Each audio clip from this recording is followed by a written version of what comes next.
제가 어렸을 때 전래동화를 듣다 보면 그 청개구리 이야기를 듣게 됩니다. 그 청개구리 이야기도 잘 아시겠지만 이 어린 청개구리가 엄마 말을 엄청 안 듣죠. 무조건 엄마가 하라는 대로 하는 것에 반대로 행동을 합니다.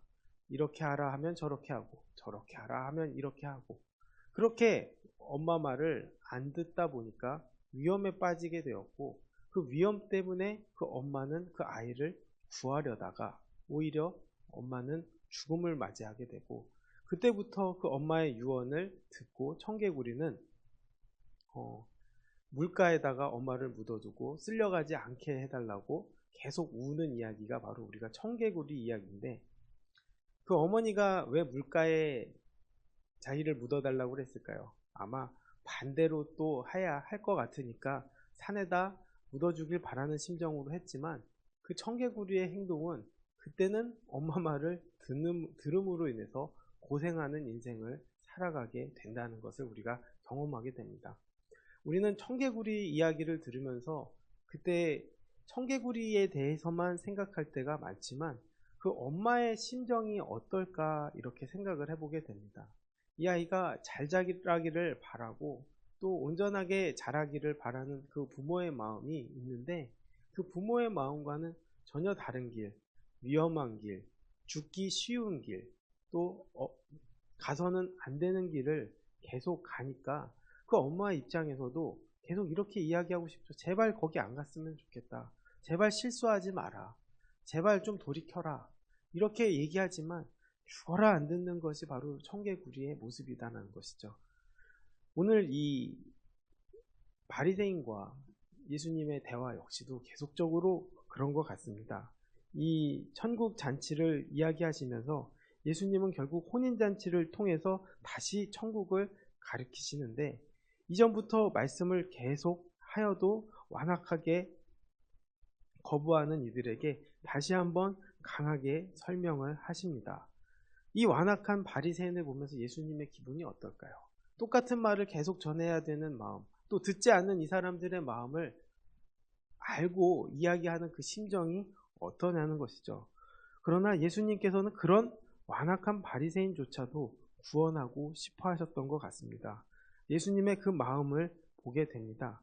결국 이 말씀을 통해서 하나님께서 또 예수님께서 원하시는 것은 결국 모두가 다 천국잔치에 들어와야 한다라는 것입니다.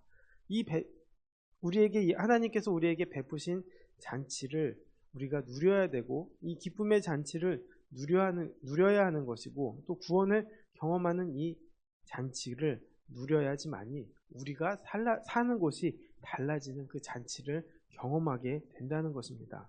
그런데 이들은 듣지 않죠. 그렇지만 예수님께서는 반복적으로 또 강하게 다시 한번 이야기하고 계십니다. 이 비유에 따르면 천국은 마치 자기 아들을 위해 혼인잔치를 베푼 왕의 경우와 같다고 합니다. 왕은 성대한 오찬을 준비하고 청했던 사람들을 불렀습니다. 그러나 종들이 이들을 부르러 갔을 때 그들은 여러 핑계를 대며 왕의 초대를 무시하고 거절했습니다. 또 심지어 왕이 보낸 종들을 죽이기까지 했습니다. 이렇게 보면 참 왕이 어떻게 보면 되게 힘이 없다라고 생각이 들 수도 있습니다만은, 결국 사랑해서 불렀는데 그들은 자기 생각, 자기 일에 빠지다 보니까 이 초대를 거절했다라는 것입니다. 죄가 많기 때문에 왕의 뜻보다도 자신의 뜻이 더 중요했고, 또 왕이 베푸는 가치보다도 자신의 일이 더 소중하게 생각했기 때문에 그 소중한 자신의 뜻을 따라가다가 왕의 뜻을 거부하는 실수를 저지르게 됩니다. 사실 이게 우리가 생각했을 때는 말이 안 되는 일입니다. 왜냐하면은 우리가 유튜브나 또 이 주변 사람들을 보면 가끔 대통령 취임식에 초대받은 사람들이 있어요. 그럼 그 취임식에 초대받은 사람들은 어떻게 보여주냐면 자기가 취임식에 초대받았다라고 그 초대장을 보여주고 자랑을 하죠. 그런데 그 취임식에 간다고 해서 대통령과 악수하는 사람들은 거의 없고요.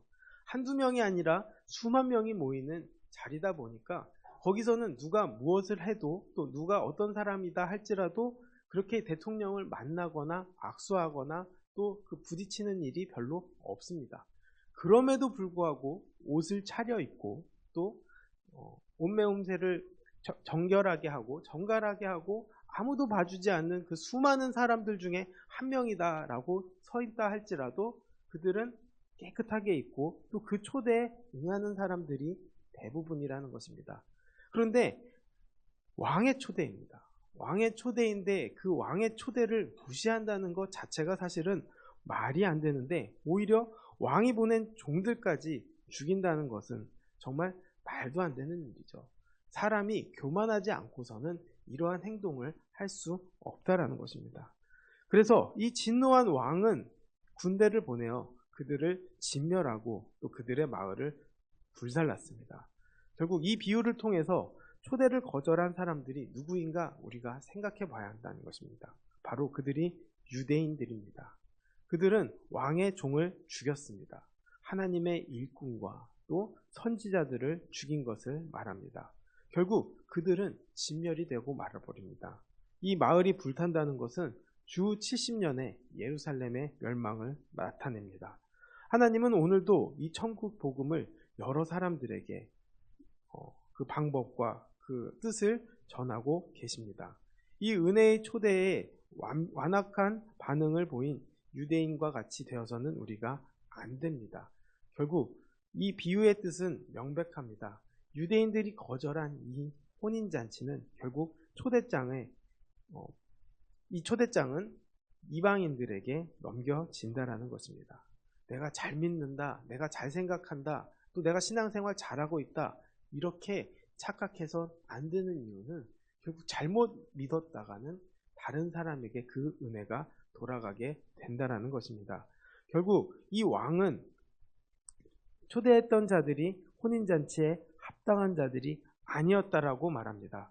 그리고 그 왕은 종들에게 거리로 나가 그들이 만나는 모든 사람을 혼인잔치에 데려오라는 명령을 내립니다. 종들은 길에서 만난 악한 자들 또 선한 자들 모두를 데려옵니다. 그 결과 그 잔치에 손님이 가득 찼습니다. 길거리에 있는 모든 사람들이 잔치에 초대되는 것은 이방인에게 천국 복음이 전해지는 것을 나타냅니다. 이제는 혈통이 아니라 회개와 믿음을 통해서 천국의 백성이 되는 시대가 오는 것입니다. 결국 복음은 특정 지역이나 또 사람에 매이지 않습니다. 또 이 복음은 모든 사람에게 열려 있습니다. 그 초대의 조건은 없습니다. 부르면 가면 됩니다. 착해서 가는 것도 아니고 돈이 있어서 가는 것도 아닙니다. 또 무슨 자격이 있어서 가는 것도 아닙니다. 불러 주었기에 가는 것뿐입니다. 우리는 이 부르심에 어떻게 반응하느냐가 중요하다는 것이죠. 하나님이 부르실 때 우리는 그저 가기만 하면 됩니다. 나아가기만 하면 됩니다. 또 그 초대에 응하기만 하면 됩니다. 결국 그렇게 응한 사람들이 모이면 어떤 일이 생기나요? 바로 그 잔치가 시작된다라는 것입니다. 이 왕이 손님들을 보러 왔습니다. 왕은 그 와중에 예복을 입지 않은 한 사람을 발견했습니다. 당시에 혼인잔치에 참여하는 자들은 흰색 예복을 입어야 했습니다.